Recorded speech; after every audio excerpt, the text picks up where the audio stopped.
chers cœurs, aujourd'hui nous faisons notre entrée sur Terre. Un premier réflexe respiratoire se déclenche et l'air est inspiré dans nos poumons. Le compte à rebours commence maintenant. La lumière, la température, le bruit, ce nouvel environnement est très loin de ce que nous avons connu jusqu'ici. Ce changement est trop brusque pour nous. Et là, un premier contact, ce corps à corps qui nous apaise. Tu goûtes un bout de miséricorde. La voilà, enfin, celle qui nous a portés et chéris depuis tout ce temps. Ensuite, d'autres bras, une autre odeur et sa voix plus grave qui nous murmure à l'oreille. Allahu Akbar, Allahu Akbar.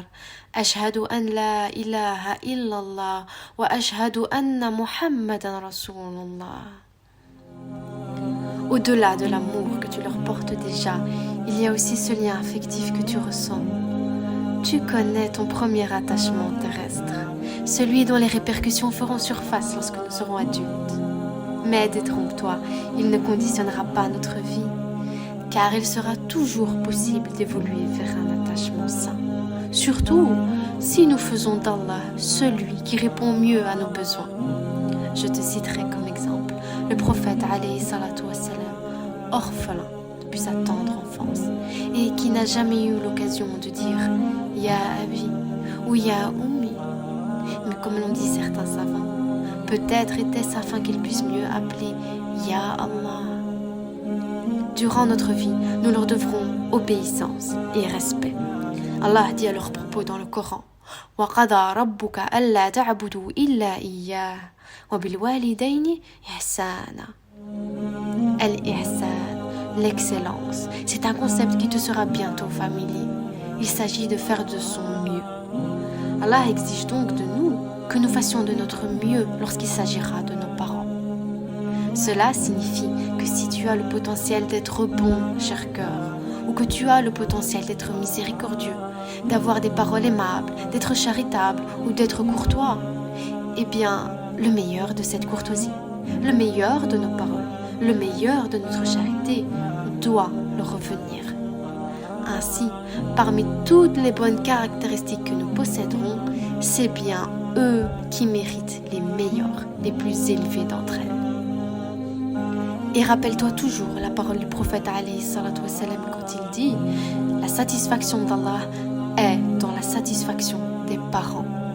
Cher cœur, toute notre vie, nous serons à la recherche d'une seule chose, la satisfaction d'Allah. Tu as déjà ici un premier moyen de l'atteindre. Donc tant qu'ils seront encore à nos côtés, nous aurons près de nous une porte pour accéder au paradis. En plus de ces protecteurs humains, Allah, dans son infime miséricorde, nous a assigné d'autres gardiens invisibles.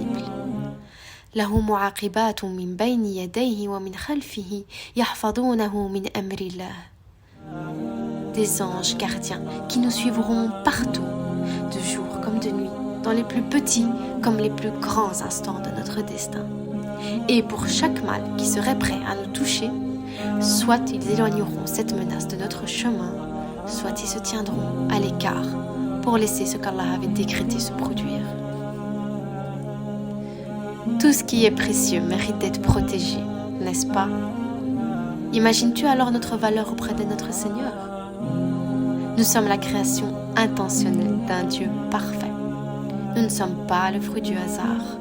Et notre vie sur terre que nous venons d'entamer a été écrite selon un plan bien précis. C'est ce que tu découvriras bientôt. Je te laisse donc faire tes premières expériences auprès de nos gardiens. Notre développement durant ces prochaines années sera physique, spirituel, mais aussi émotionnel. Et pour l'instant, notre lien n'est pas encore assez fort. Je reviendrai vers toi dans quelques années lorsque tu seras responsable de tes actes. À bientôt, la raison